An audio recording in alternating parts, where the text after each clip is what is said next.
ఉంటది. ఫస్ట్ నువ్వుండు. నువ్వు 4 సార్లు ఉండు. నువ్వు కూల్‌గా ఉండు. తనేమన్నానని అనేసి. వాళ్ళ పేరెంట్స్‌తో మాత్రం మాట్లాడకు. బాగున్నారా అత్తయ్య? బాగున్నాం. గంతే. అంతకు మించి ఇంకెక్కువ మాట్లాడొద్దు. ఎందుకనంటే మనకి రెస్పెక్ట్ లేని దగ్గర మనం మాట్లాడడం, మనం కలిసుండడం వేస్ట్. మీరు ఫస్ట్ వెళ్ళడం, రావడం మానేసేయండి. రెస్పెక్ట్‌గా వాళ్ళ ఇంటికి వెళ్ళినాం. కనీసం ఫుడ్ పెట్టలేదు. ఎలా అంతే. వాళ్ళకెలా ఉందంటే లవ్ మ్యారేజ్ చేసుకున్నాడు. సో, ఎట్లా ఉంటదంటే నువ్వెంత అన్నట్టు చూస్తారు.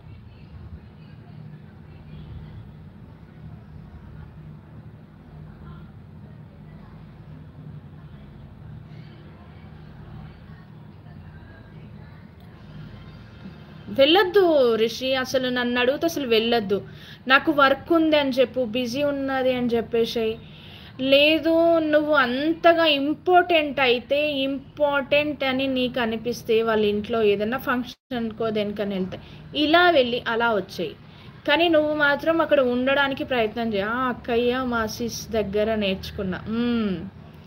ఎస్ అంతే. మాట్లాడొద్దు. మనం మాట్లాడి తక్కువ అవ్వద్దు రిషి. నేను చెప్పేది అది. మన తెలంగాణలోకి ఉంటది, చాలా ఉంటది.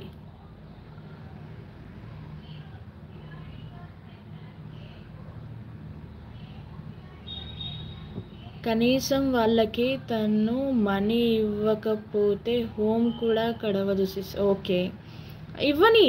సరే, వాళ్ళు పూర్ అంటున్నావు కదా. నువ్వు ఒకరికి హెల్ప్ చేస్తున్నావు, దేవుడు నీకు ఇంకొక విధంగా నీకు హెల్ప్ చేస్తాడు రిషి. ఎప్పుడైనా ఇట్లా అనుకోవాలి. మనం ఈరోజు వాళ్ళ పేరెంట్స్కి ఫుడ్ ఇస్తున్నామా? మేము పంపిస్తేనే వాళ్ళు తింటున్నారా? సో నువ్వు వాళ్ళని పోషిస్తున్నట్టు దేవుడు నీకు ఏదో విధంగా దారి చూపిస్తుంది.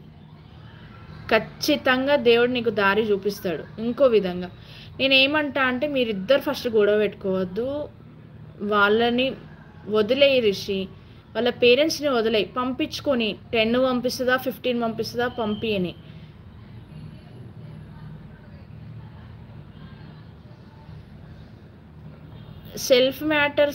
సెల్ఫ్ రెస్పెక్ట్ మ్యాటర్స్ కదా అక్క. అయినా కూడా కొంచెం తగ్గాలి బ్రదర్.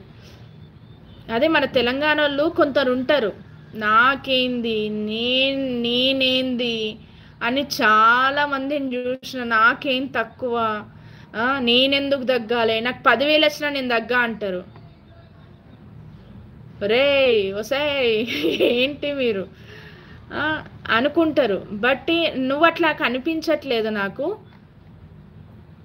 నేనైతే తగ్గలేనక్క. అలా తగ్గకపోతే కష్టం తమ్ముడు. ఈ రోజుల్లో తగ్గాల్సిందే, అడ్జస్ట్ అవ్వాల్సిందే అని నేను చెప్తా. అంతే. కరీంనగర్ అబ్బాయి అంటే తగ్గేదే లేదంటావా? ఊకో నాన్న, ఇదిగో లాలీపాప్ తిను. రిషి అంతే రిషి. నేను ఒకటి గుర్తుపెట్టుకో, గొడవ అనేవి సహజం. పెళ్ళైన కొత్తలో కొద్దిగా అడ్జస్ట్ అవ్వడం చాలా కష్టము.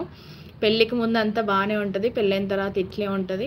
మీరైతే గొడవ పడకండి, విడిపోయేదాకా వెళ్ళకండి. తగ్గేసా. నువ్వు మొన్న రమ్య లైవ్లో చెప్తున్నావు, నాకు అర్థమైంది. ఇప్పుడు మీరు కలిసి ఉంటున్నారా, దూరం ఉంటున్నారా చెప్పు ఫస్ట్. వద్దు రిషి. ఇప్పుడు దగ్గరుండి కొట్టుకున్నా తిట్టుకున్నా కలిసి ఉన్నది వేరుంటుంది, అదే దూరమైన అనుకో. ఇదే తగ్గనోళ్ళు నేను తగ్గా అంటున్నారు రిషా. ఇలాంటి వాళ్ళే మన తెలంగాణలో బతికున్నోని చంపేస్తారు మాటలతోటి. ఆంధ్ర సంగతి మనకు తెలియదు కానీ బతికున్నోళ్ళని చంపేస్తారు. ఉన్నావా రిషి?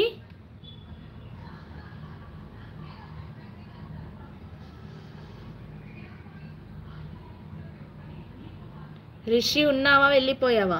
రిషి బ్రదర్,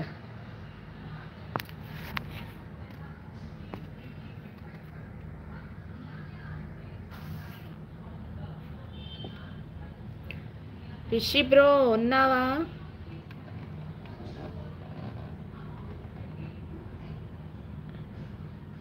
వెళ్ళకు, లైవ్ అయ్యాక పో కదా నాన్న.